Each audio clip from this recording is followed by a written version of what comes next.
And again, make sure it's CPU compatible. And another thing a lot of people look for when buying a motherboard is the features that come with the motherboard.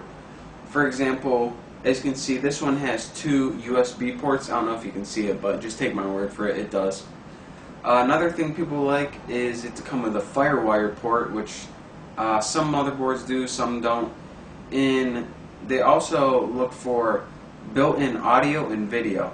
Now, how can you tell if your motherboard comes with these things? All you have to do is look for a plug that's built in on your motherboard. If it has a FireWire plug, then it comes with it. If it has a place where you can plug in headphones or a place where you can put your monitor in, then that means it has built-in audio or video. So the benefits of having all these features built in, if you don't have something built in and you want, then you have to add kind of an expansion pack. We'll get into that later, but it's just more work than you don't really need, so some people just want it right with their motherboard. And the last major thing that we need to make sure when we're buying a motherboard is the form factor. Now, what the form factor is pretty much the shape of the motherboard. This has nothing to do at all with like a performance or anything. We just have to remember what form it is, because when we buy our case, we have to make sure it fits in. We can't buy a motherboard that's 3 feet wide and a case that's only 6 inches wide. So, what I went with today for my build is we went with a PCI chips, which is the brand name. We went with a micro ATX for our form factor.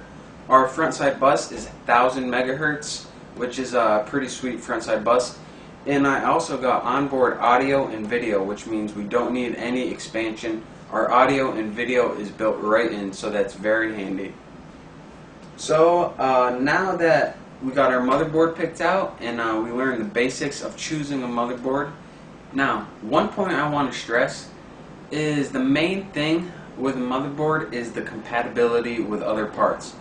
Therefore, what kind of motherboard you choose is kind of dependent on the other kind of parts that you want. So make sure that when choosing a motherboard, all your parts are compatible. So now we learned the basics of choosing a motherboard and what to look for when buying a motherboard. So I hope you enjoyed this tutorial. I hope you learned something.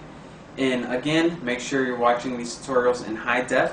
Make sure to subscribe to my channel, and I'll see you next tutorial. Thanks.